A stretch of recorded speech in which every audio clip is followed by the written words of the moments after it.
Hello everyone, welcome back. कैसे हैं आप सब? तो आज से मैं हिस्ट्री की क्लास शुरू करने जा रही हूँ, जिसमें हम एंशियंट हिस्ट्री से लेकर एंशियंट हिस्ट्री, मेडाइवल और मॉडर्न हिस्ट्री ये सब पढ़ने वाले हैं, जो आपको आपके सभी गवर्नमेंट एग्जाम में आपको हेल्प करनी है। तो चलिए बिना देर किए शुरू करते हैं।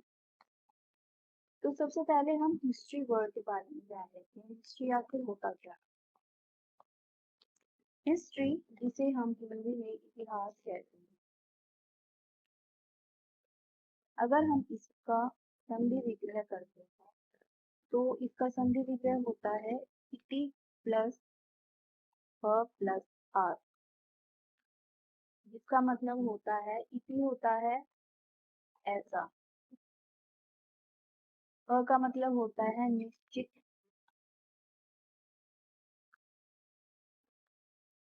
और आस का मतलब होता है घटित होना। तो इस तरीके से हिस्ट्री या इतिहास का जो शाब्दिक अर्थ होता है वो हुआ ऐसा निश्चित ही घटित हुआ होगा, ऐसा निश्चित ही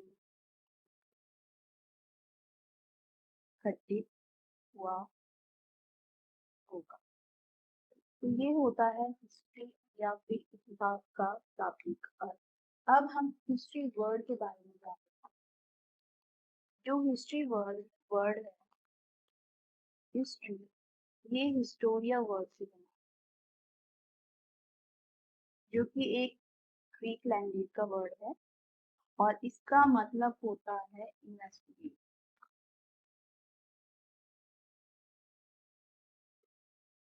इन्वेस्टिगेट करना या फिर अन्वेषण करना।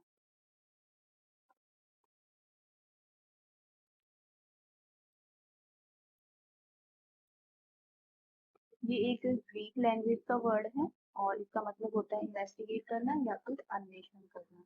तो अब हिस्ट्री के बारे में सबसे पहले किसने बताया? तो वो थे हेरोडोट, जिन्हें हम father of history, father of history कौन है? हेरोडोट।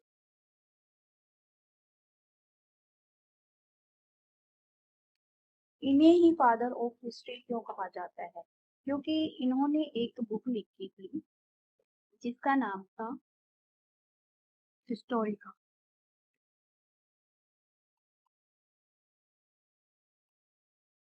इस बुक में इन्होंने सबसे पहले हिस्ट्री या फिर इतिहास के जितने भी इवेंट्स हुए थे उनको सबको क्रमबद्ध तरीके से लगाया था, यानी एक सीक्वेंस में हम कह सकते हैं उन सभी घटनाओं को एक सीक्वेंस में लगाया था, इसलिए हेरोडोटस को फादर ऑफ हिस्ट्री कहा जाता है।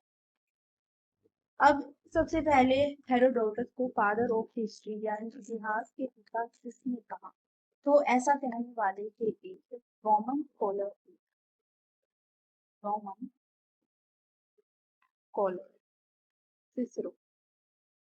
सिसरो ने सबसे पहले हेरोडोटस को फादर ऑफ हिस्ट्री कहा। तो हेरोडोटस की एक बुक थी हिस्टोरिका, इसमें उन्होंने क्या किया था? इतिहास की घटनाओं को क्रमबद्ध तरीके से लगाया था। और हेरोडोट को किसने कहा था फादर ऑफ हिस्ट्री? वो रोमन स्कॉलर थे सिसरो, उन्होंने इसे फादर ऑफ हिस्ट्री कहा था। अब जो ये हिस्टोरी का बुक है इसमें हेरोडोट्स ने क्या बताया? इस बुक में उन्होंने इंडिया और जो ईरान था, ईरान के बीच में जो रिलेशन थे उन सब का इस बुक में जिक्र उन्होंने किया है, उल्लेख किया है। तो ये था हमारा हिस्ट्री का मतलब और हिस्ट्री के फादर के बारे में जो जानकारी थी मैंने आपको दी थी। अब हम हिस्ट्री को डिवाइड करते हैं, हिस्ट्री या फिर इतिहास जिसे हम कहते हैं, इसको हम कैसे कैटेगराइज करते हैं? सबसे पहले अगर हम on the basis of study देखें, on the basis of study या फिर अध्ययन की दृष्टि से,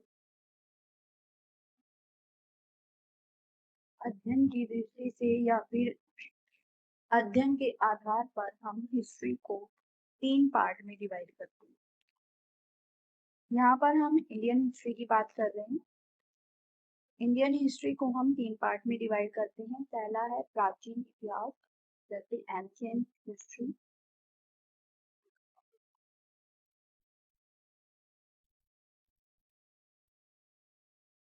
एंशिएंट हिस्ट्री। दूसरा होता है मेडाइवल, मेडाइवल हिस्ट्री या फिर मध्यकालीन भारत।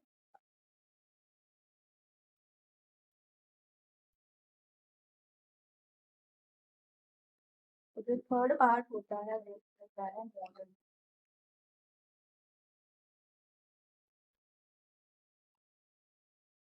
मॉडर्न हिस्ट्री या फिर आधुनिक भारत।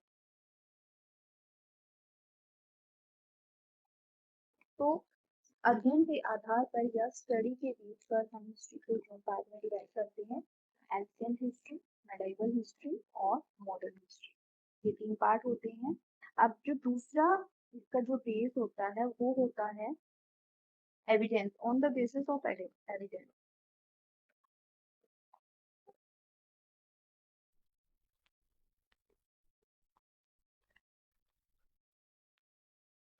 जैसे साक्ष्यों के आधार पर।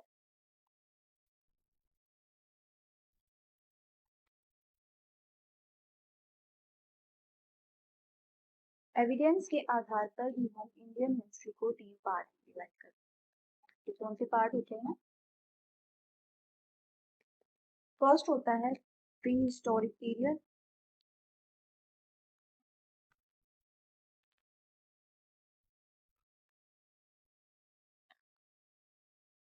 जिसे हम प्राग ऐतिहासिक काल कहते हैं।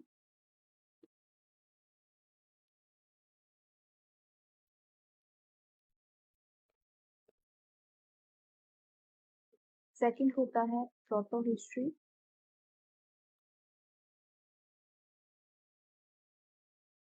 इसे कहते हैं आद्य ऐतिहासिक काल।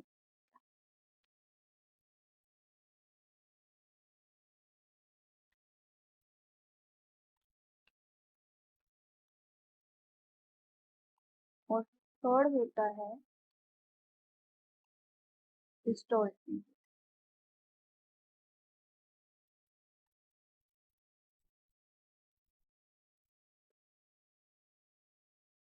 प्रोटो हिस्टोरिक पीरियड, आद्य ऐतिहासिक काल। और तीसरा होता है हिस्टोरिक पीरियड, ये कहेंगे ऐतिहासिक काल।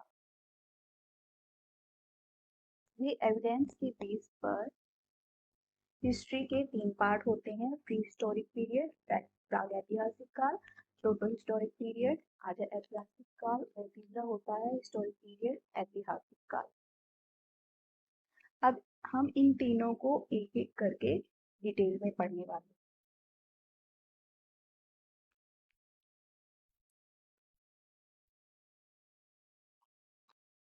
प्री हिस्टोरिक पीरियड,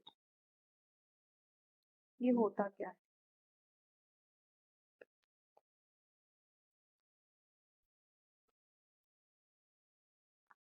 या फिर जिसे हम कहते हैं प्राग ऐतिहासिक काल।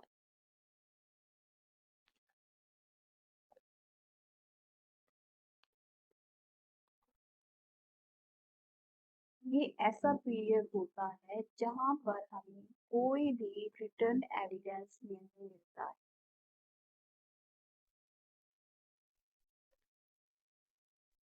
यहाँ पर हमें रिटर्न एविडेंस नहीं मिलते हैं। यहाँ पर हमें क्या मिलता है? सिर्फ हमें आर्कियोलॉजिकल एविडेंस मिलते हैं।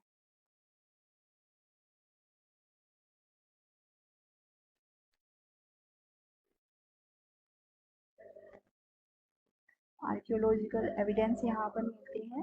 इसका एग्जाम्पल क्या होगा? जैसे हमारा स्टोन एज होता है, स्टोन एज को हम किस पीरियड के अंडर रखते हैं? तो उसे हम प्री हिस्टोरिक पीरियड के अंदर हम रखते हैं, जिसे हिंदी में पाषाण काल कहते हैं। पाषाण काल। रिटन एविडेंस मतलब यहाँ पर कोई लिखित साक्ष्य नहीं मिलता।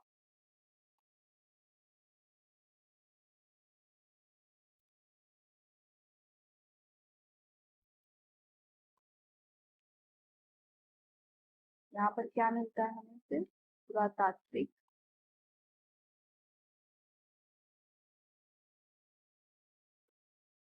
पुरातात्विक साक्ष्य भी हमें यहाँ पर देखने को मिलते हैं। पुरातात्विक साक्ष्य क्या होते हैं? जैसे कि जहाँ पर कहीं एक्सप्रेशन होता है तो वहाँ पर हड्डियां मिल जाती हैं जानवरों की, इंसानों की, या फिर जो टूल्स वो यूज करते थे वो सब मिल जाते हैं। तो उन्हें हम पुरातात्विक साक्ष्य या आर्कियोलॉजिकल एविडेंस कहते हैं। सेकेंड है हमारा प्रोटो हिस्टोरिक पीरियड।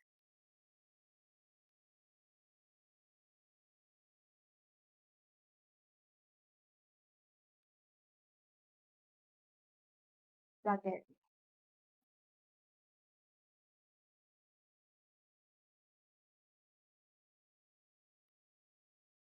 इसके फीचर्स क्या क्या है?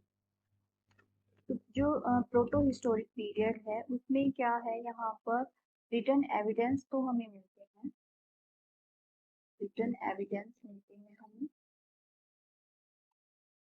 लेकिन उनको अभी तक पढ़ा नहीं जा, परंतु पढ़,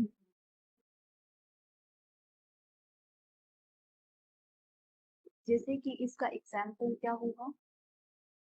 आइरिस, यानी कि इंडस वैली सिविलाइजेशन।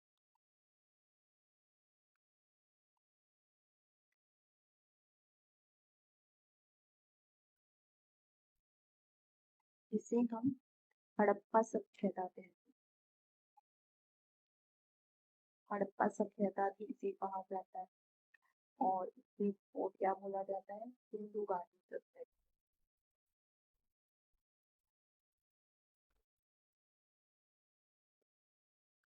और तीसरा जैसे हमारी वैदिक सभ्यता, वैदिक सभ्यता को भी हम प्रोटो हिस्टोरिक पीरियड के अंदर हम रखते हैं। यहाँ पर हमें क्या मिलता है? वहाँ पर रिटन एविडेंस, यानी कि इतिहास यहाँ पर लिखा तो गया, लेकिन वहाँ पर जो स्क्रिप्ट या फिर हम अभी तक पढ़ पाए हैं, ये हम इसे प्रोटो हिस्टोरिक पीरियड कहते हैं। तीसरा पार्ट होता है हमारा हिस्टोरिक पीरियड।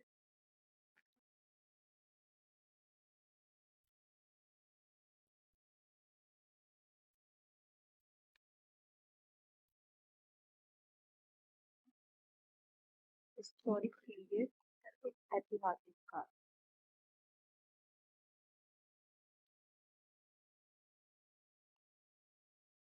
इसके फीचर्स क्या क्या है?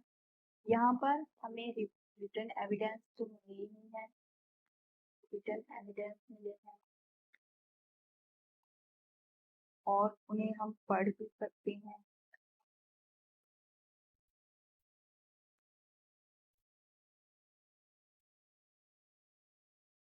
यानी कि यहाँ पर ऐसा पीरियड जिसमें इतिहास लिखा भी गया और जिसे हम पढ़ भी सकते हैं, तो उसे हम क्या बोलते हैं?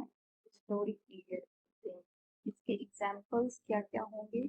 जैसे कि 600 BC से लेकर अब तक, ये जितना भी पार्ट आता है हिस्ट्री का, उसे हम हिस्टोरिक पीरियड के अंदर हम रखते हैं। तो चलिए आप स्टार्ट करते हैं। सबसे पहले हम प्री हिस्टोरिक पीरियड से पढ़ते हैं। प्री हिस्टोरिक पीरियड, इसके अंदर हमने क्या रखा?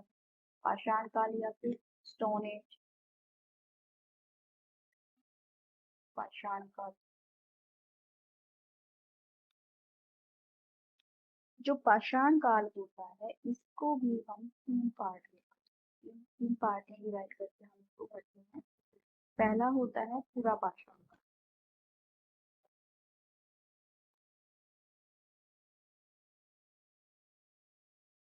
दूसरा मध्य पाषाण काल,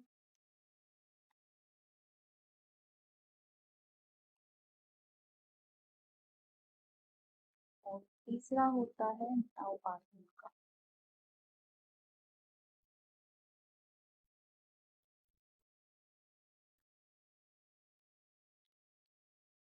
पूरा पाषाण काल को हम बोलते हैं पैलियोलिथिक एज,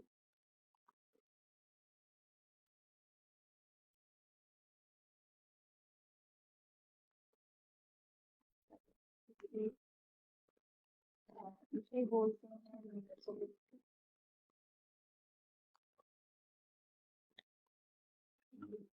और इसे बोला जाता है नियोलिथिक। जो पूरा पाषाण काल होता है इसको भी फर्दर तीन पार्ट में डिवाइड किया जाता है।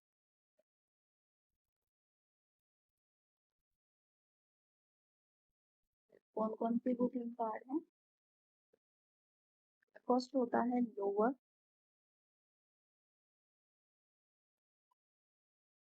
पैलियोलिथिक एज,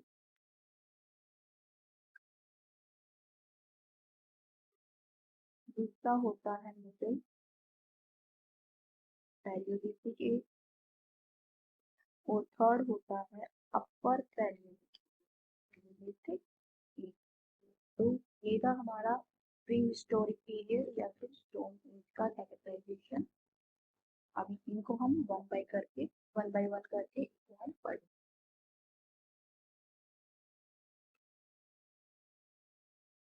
तो सबसे पहले है हमारा लोअर पैलियोलिथिक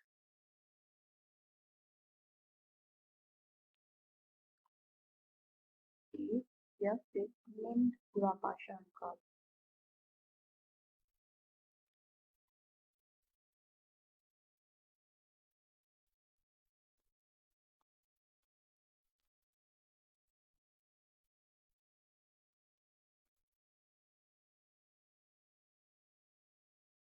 इसके फीचर्स देखते हैं क्या क्या होते हैं।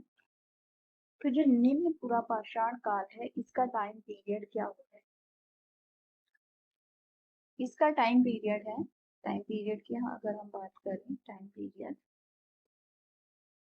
तो इसका टाइम पीरियड है 5 लाख से 50,000, ये इसका टाइम पीरियड होता है। और यहाँ पे जो टूल थे पूरा पाषाण काल, यानी अभी तक आप पाषाण जिसका मतलब होता है पत्थर, इस एज में क्या था, जो अर्ली ह्यूमन था, आदि मानव था, वो क्या करता था, वो पत्थर के बने औजार यूज करता था। क्या और क्या था वो, यहाँ पर वो एक हंटर था।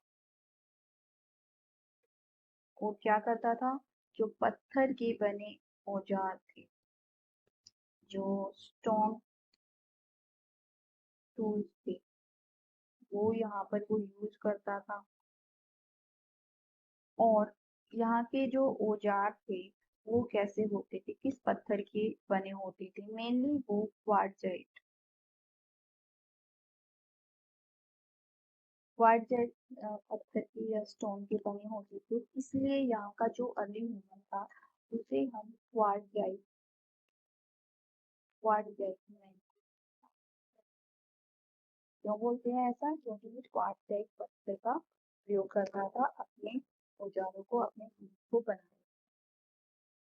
और इसलिए हम इस जो ये पीरियड होता है इसको हम क्या बोलते हैं, दूसरा नाम है इसका चॉपर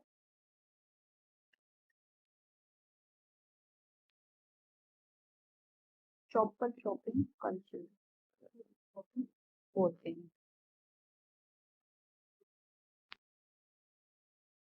इसके एविडेंस की हम बात करें तो इसके एविडेंस हमें कहाँ पर मिलते हैं, एक रिवर है Sohan river, Sohan river valley जो कि अब पाकिस्तान है, वहां पर से इसके इस एज के या फिर इस जो लोअर स्टोन एज है उसके हमें एविडेंस देखने को मिलते हैं। और कहाँ पर मिलते हैं?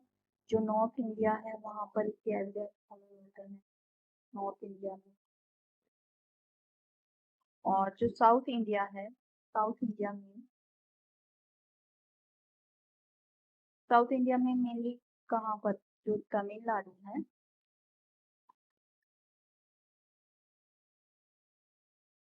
तमिलनाडु का एक तमिलनाडु में एक जगह है जिसको हम बोलते हैं पलवल। पलवरम से इसके इस एज के एविडेंस हमें देखने को मिलते हैं। यहाँ पर मेनली साउथ इंडिया से हमें एक हैंड एप मिला है, हैंड एप यानी कुल्हाड़ी जिसे हम बोलते हैं, वो हमें मिला है। तो ये था हमारा जो लोअर पैलियोलिथिक एज है उसके कुछ कैरेक्टरिस्टिक। अब दूसरा है हमारा मिडिल पैलियोलिथिक।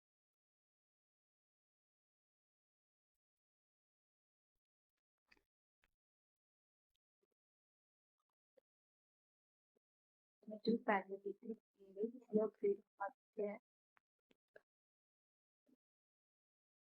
पूरा पाषाण काल, मध्य पूरा पाषाण काल। इसमें अब क्या होगा, इसमें जो लोअर पैलियोलिथिक एज था उसमें कुछ चेंजेस आए। इसमें क्या हुआ, सबसे पहले इसके टाइम पीरियड की हम बात करते हैं। टाइम पीरियड, इसका जो टाइम पीरियड है वो 50,000 BC से 40,000 BC तक माना जाता है।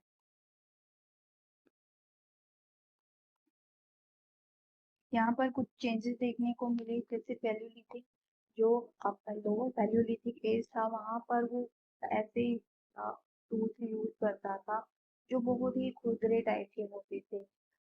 अब उनमें क्या थोड़ा सा चेंजेस देखने को मिला, अब वो थोड़े नुकीले जो औजार थे वो बनाने लगा। और जो वहाँ के जो स्टोन टूल्स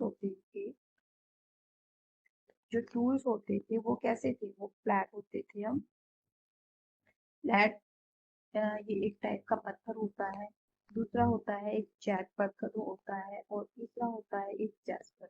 इन तीन पत्थरों का यूज करके वो अपने स्टोन टूल बनाता था। इनमें मेनली तीन टाइप के जो टूल्स थे वो होते थे। जो फर्स्ट है उसे बोलते हैं स्क्रैपर। स्क्रैपर जिसे हम बोलते हैं हिंदी में बरछी, यानी जानवरों की स्किन वगैरह को कुचलने के लिए वो इसका यूज करता था। जो दूसरा होता है वो था यूरेन, जिसे हम बोलते हैं रेगन, यानी कि निशाना लगाकर फेंककर वो जानवरों को मारता था। और तीसरा होता है पॉइंट, ये बहुत पॉइंटेड होते थे और इसे हिंदी में हम बोलते हैं तक्षण। तो मेनली इन तीन टाइप के स्टोन का यूज वो करता था। अब साइड्स की हम बात करें, जो मिडल पैलियोलिथिक एज था उसकी साइड फर्स्ट है मेवाता। मेवाता जो कहाँ पर है? जो प्रेजेंट महाराष्ट्र में है।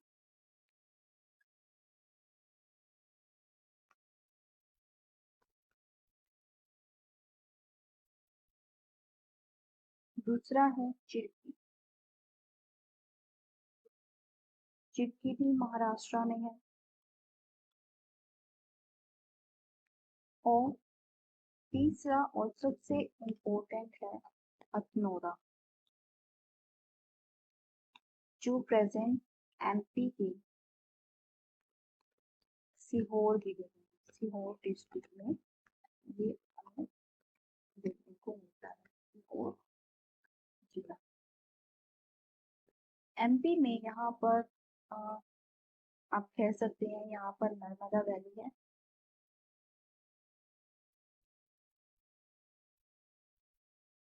नर्मदा वैली, यहाँ से हमें क्या मिला है, एक सबसे पुरानी इंडियन हिस्ट्री में सबसे पुरानी ओल्डेस्ट आप कह सकते हैं ओल्डेस्ट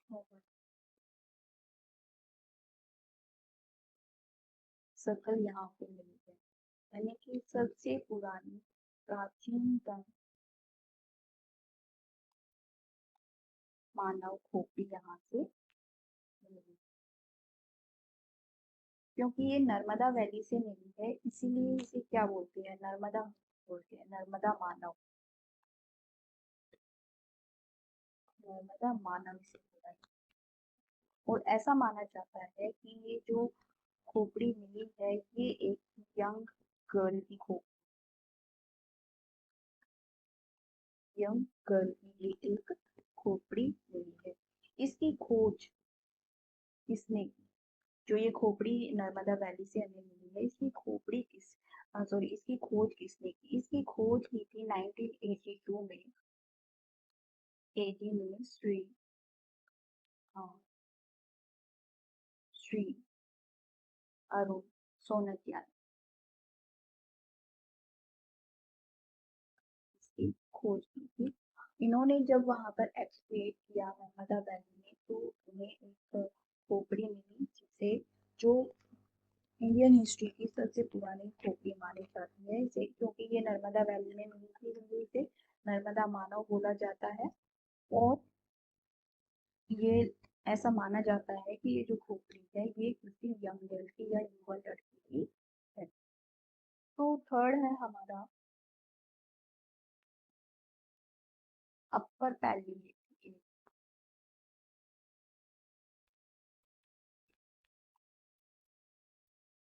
अपर पैलियोलिथिक या फिर इसे बोलते हैं उच्च पुरापाषाण काल, उच्च पुरापाषाण काल। इसका जो टाइम पीरियड,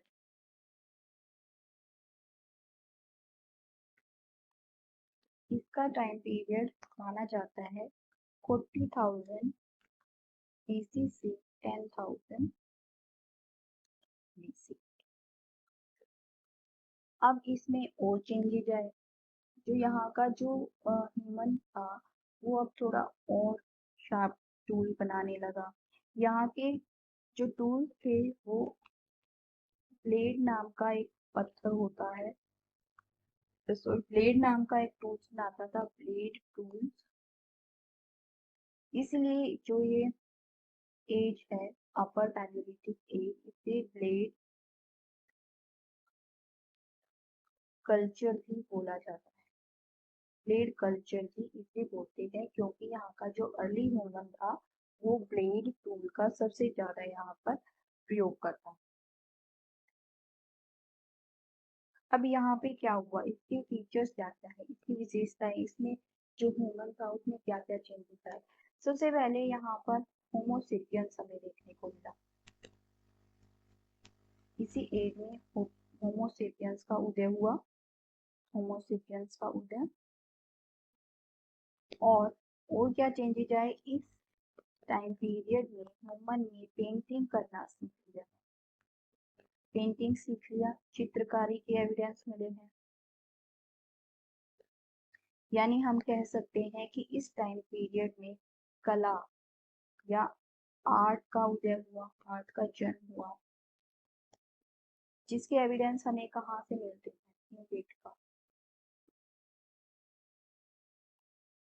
भीमबेटका जो कि एमपी में है, वहां से हमें इस टाइम पीरियड के एविडेंस देखने को मिलते हैं।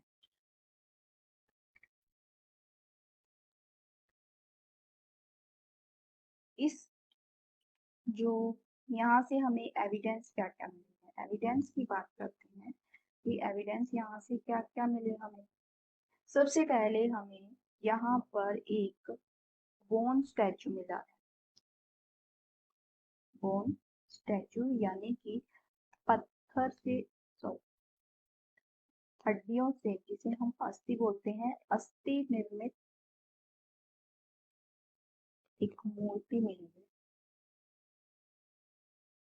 ये कहाँ से मिली है? यूपी में, प्रेजेंट जो यूपी है वहां पर एक जगह है लोहदा नाला, वहां से ये अस्थि निर्मित एक मूर्ति मिली है।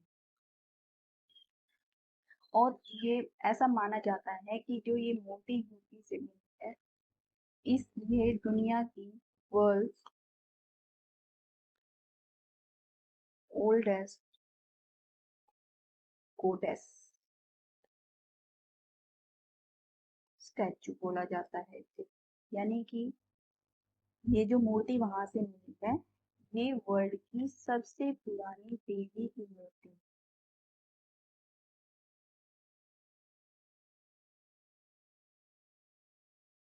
तो ये है हमारे जो पैलियोलिथिक एज है उसके, उसका जो डिवीजन, और उसमें क्या क्या फीचर्स हमें देखने को मिलते हैं, इसकी साइट, मेन साइट यहाँ कहाँ पे मिलती है, यहाँ से एविडेंस हमें क्या क्या मिलते हैं।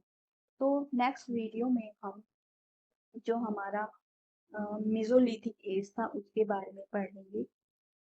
हमारा वीडियो आपको कैसा लगा कमेंट करके जरूर बताइएगा। अच्छा लगे तो दोस्तों के साथ शेयर करिए, हमारे चैनल को सब्सक्राइब जरूर करिएगा। तो मिलते हैं नेक्स्ट वीडियो में।